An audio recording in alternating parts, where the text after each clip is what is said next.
Now today we've come to the far-flung reaches of Ardtoe Bay, which is in the northwest of Scotland.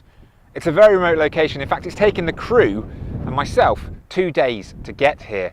But that's nothing compared to the person we've come to see, Andy Hodgson, because Andy Hodgson is currently in that little boat behind me, having just rowed the last 2 months from London's Tower Bridge to get to here.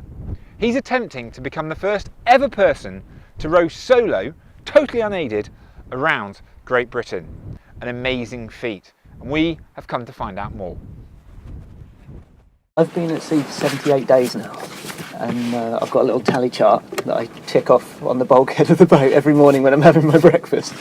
And yeah, the line just gets longer and longer. Despite the weather, I'm in pretty good spirits, but 2 days rest has been actually a godsend. Coming up from Ireland and up through the Scottish Islands, just hadn't had a long enough rest. So yeah, 2 days rest and I feel like my old self again. Saw Andy, it was really good to see him. He is in really high spirits. He's had 3 days in that bay because of the southwesterly wind that's been blowing really hard. And so he's just sheltering, but he has had a bit of a rest. He's in great spirits. And you know what? I really think this time he is going to do it.